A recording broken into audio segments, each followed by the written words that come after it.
Have you ever heard a melody so haunting that it physically stops you in your tracks? We all know the tears these tracks bring, but the stories hidden inside those vinyl grooves are far heavier than you think. What if I told you that the most iconic healing anthem of the 1990s was born from a father shattering into a million pieces? We will uncover that devastating truth at number 1. Today we are counting down 10 songs that will make you cry. Number 10, The Sound of Silence by Simon and Garfunkel. Hello, darkness, my old friend. In early 1964, a 21-year-old Paul Simon sat in a pitch-black bathroom, playing his guitar just to hear the echo bounce off the cold tiles. He wrote a quiet folk tune about a society that talks without speaking and hears without listening. Truth be told, the original record was a total commercial failure. The duo was so disappointed they actually split up. People talking without speaking. But music history loves a good plot twist. A producer named Tom Wilson, without telling the artists, quietly brought a studio band into Columbia Records. He layered electric guitars and heavy drums over their fragile acoustic vocals. It was a massive gamble. Paul was literally playing for spare change on the streets of England when he found out this unauthorized remix was number 1 in the USA. Silence like a cancer grows. It is a polarizing cultural anomaly. Traditional folk critics hated the electric instruments, calling it a sellout. But an entire generation, exhausted by political turmoil, embraced it. Words of the prophets are written on the subway. So why does this song bring us to tears? It does not talk about a broken heart or losing a loved one. It makes you cry because it perfectly describes that terrifying sensation of standing in a crowded room, screaming at the top of your lungs, and realizing nobody cares. It touches the raw nerve of human isolation. And speaking of painful silences, our next track turns a father's unspoken words into a global phenomenon. 10,000 people, maybe more. Number 9, The Living Years by Mike and the Mechanics. I just wish I could have told him Have you ever picked up the phone only to realize the person you want to call is already gone forever? Late in 1988, 2 grieving musicians, Mike Rutherford and B.A. Robertson, poured their unresolved arguments with their recently deceased fathers onto a piece of paper. The studio approach was surprisingly upbeat. They paired a devastatingly heavy lyric about mortality with bright synth-pop textures and a pure children's choir. Music critics sneered at it, dismissing the track as overly sentimental soft rock. But the critics completely missed the point. Radio stations were soon flooded with calls from weeping listeners who had pulled their cars over just to find a payphone and apologize to their parents. It climbed straight to number 1 on the Billboard Hot 100 in 1989. I wasn't there that morning. This track earns its place on our tearjerker list because it weaponizes our deepest regrets. We do not just cry for the artists, we weep for our own stubbornness. It is a harsh, yet necessary reminder to speak your truth while you still can. And speaking of painful goodbyes, wait until you hear the secret behind the Rolling Stones ballad at number 8. Sure, I heard his echo in my baby's newborn. Number 8, Angie by the Rolling Stones. You can't say we never try. Picture the most dangerous rock band in the world suddenly dropping their electric guitars to weep quietly in a corner. That is exactly what happened in 1973. Keith Richards was locked inside a Swiss rehab clinic, battling terrible withdrawals. As his fingers brushed a purely acoustic melody, the name Angie slipped from his mouth like a ghost. Was it about David Bowie's wife? We might never know. Remember all those nights of crying. What makes this track a true anomaly is the production. Instead of their usual rebellious noise, they built a fragile wall of acoustic sorrow. If you listen closely to the final seconds of the recording, you can actually hear Mick Jagger softly sniffling into the microphone. They left that vulnerable mistake right there on the vinyl. Hardcore rock fans were furious, but the rest of the world pushed it straight to #1 on the Billboard charts. It single-handedly saved their album sales. So why does it belong on a list of songs that guarantee tears? It is the sheer shock of hearing tough men completely surrender. It paints the brutal picture of two people realizing their love is dead, yet lacking the courage to walk away. It is an honest acoustic breakdown.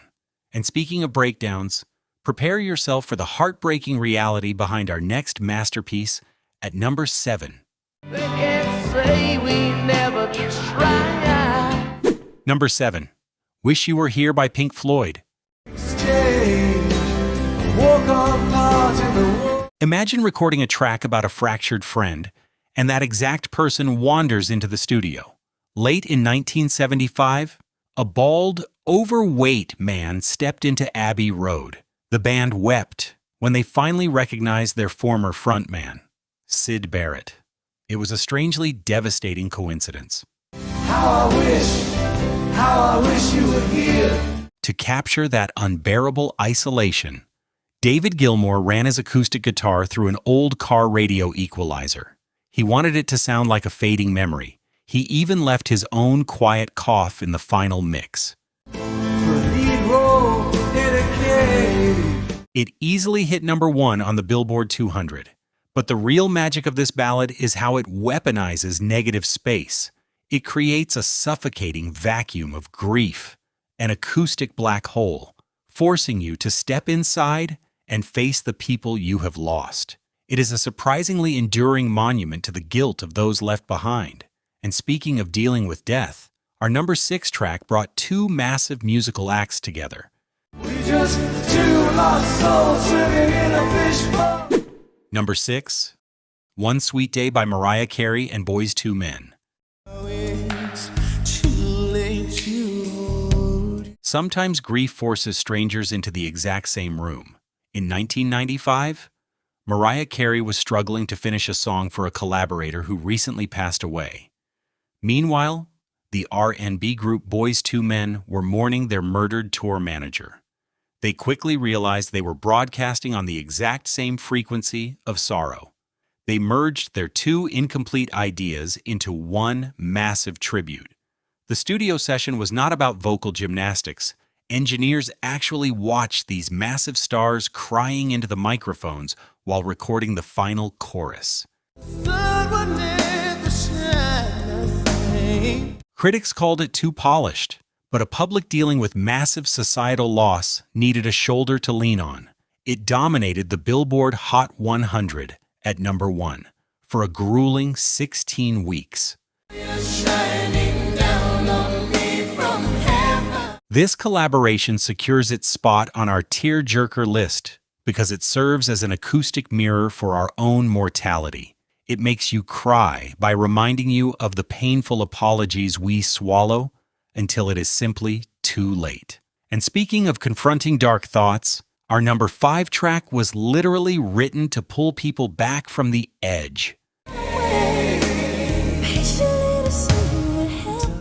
#5, Everybody Hurts by R.E.M. Everybody hurts. Listen to that steady ticking rhythm. It sounds exactly like a solitary heartbeat. In 1992, singer Michael Stipe noticed a rising tide of hopelessness among teenagers. Instead of hiding behind clever poetry, he wrote a direct message to anyone standing on the edge. He wanted it perfectly clear. Please do not give up. The production is a brilliant paradox. To keep the listener grounded, they used an old drum machine for a never-ending pulse. And those sweeping orchestral strings, they were arranged by John Paul Jones, the heavy rock legend from Led Zeppelin. They built a quiet acoustic shelter. You think you've had too much. It cracked the top 30 on the Billboard charts. But sales figures mean nothing here. This track belongs on our tear-jerker list because it is literally a psychological first aid kit. Charities use it to save lives. You do not cry out of tragedy. You weep out of pure relief because a voice finally understands your pain. And speaking of voices that reach into the dark, prepare for a devastating confession at number 4. Number 4, Hallelujah by Jeff Buckley. Love is not a victory march. Some covers do not just honor the original, they completely consume it. In 1994, a young Jeff Buckley stripped away the heavy synthesizers of Leonard Cohen's original track. He locked himself in a New York studio with nothing but a borrowed guitar and his haunting vocal cords. He sang the verses over and over until he was physically exhausted. How to shoot somebody who I drew. Mainstream radio completely ignored it at first. They thought it was too dark, too unpolished for the commercial crowds, but the underground scene embraced this raw acoustic confession. The production is a brilliant patchwork of different takes, woven together to sound like one agonizing sigh. And it's a broken hallelujah. This track sits at number 4 because it literally immortalizes a fleeting soul. 3 years later, Buckley tragically drowned in the Mississippi River. We do not just cry at the melody. We weep because listening to his final breathy notes feels like hearing an angel sing his own acoustic obituary. And speaking of global mourning, our number 3 track brought the entire world to a standstill. It's not a cry that you hear at night. Number 3, Candle in the Wind, 1997 by Elton John. Goodbye, rose. Imagine watching a global icon sit at a piano, so overwhelmed by grief that he relies on a teleprompter to keep from breaking down. Following the tragic accident that took Diana, Princess of Wales, Elton John rewrote his tribute to Marilyn Monroe in a mere 2 hours. Candles burned out wonderful. Recorded immediately after the funeral, producer George Martin stripped away all pop glamour. He left only a naked piano arrangement and a vocal track heavy with real tears, captured in a single emotionally grueling take. Now you belong to heaven.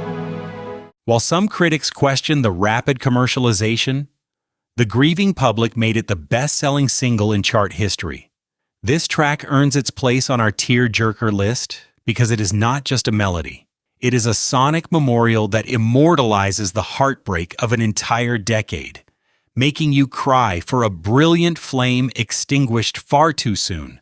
And speaking of legends confronting the end, brace yourself for the chilling acoustic confession at number 2. The truth brings us to tears, all our words. Number 2, Hurt by Johnny Cash. Look at the trembling hands of an aging outlaw. By 2002, 71-year-old Johnny Cash was nearly blind and in failing health. Producer Rick Rubin suggested covering an industrial rock anthem originally by Trent Reznor. It seemed like a puzzling mismatch, a country music pioneer singing about self-destruction over electronic noise. But they stripped away all the screaming synthesizers. They built a fragile wall of sound, using only a lonely acoustic guitar and a piano. Rubin refused to fix the cracks in the voice of the legend. Every broken breath and out-of-tune whisper was kept perfectly intact. It was a masterclass in raw vulnerability. This track defines the sound of human mortality. It earns its spot on our tear-jerker list because it forces you to watch a towering icon confront his own fading empire. You do not just cry because the melody is sad. You weep because you are listening to a man delivering his own acoustic obituary. Just 7 months later, he was gone. And speaking of unforgettable farewells, prepare yourself for the ultimate symbol of healing at number 1. Number 1, Tears in Heaven by Eric Clapton. Would you know my name? How does a hardened rock star survive the ultimate nightmare? In early 1991, Eric Clapton faced the unimaginable tragedy of losing his 4-year-old son. Instead of spiraling back into his past addictions, he picked up a guitar. He poured the shattering grief of a broken father into a simple question about reuniting in the afterlife. Time can bend me. For his famous MTV Unplugged session, he traded his roaring electric sound for a delicate Spanish nylon string guitar. He plucked those strings so softly, it almost felt like he was terrified of waking a sleeping child. If I saw you in heaven. It swept the Grammys and reached number 2 on the Billboard charts. But trophies mean nothing here. This masterpiece is our ultimate tearjerker because it completely redefines the concept of a healing anthem. You do not cry out of despair. You weep because you are witnessing the purest, most sacred love a human can hold for another soul. In 2004, Clapton retired the song, stating he had finally found his peace. I must be strong. From a pitch-black bathroom echoing with isolation, to an aging outlaw delivering his acoustic obituary, all the way to a father transforming his ultimate nightmare into a global healing anthem. We learned today that the greatest music is not born from perfect synthesizers or massive budgets. It is born when a human soul breaks open and spills its raw truth onto a piece of vinyl. These tracks prove that shared pain is truly the greatest medicine. If you want to keep this nostalgic time machine running, hit that subscribe button. Before I sign off, I have to ask, which song on this list breaks your heart the most? Or did we miss the one track that always makes you cry? Share your memories in the comments below.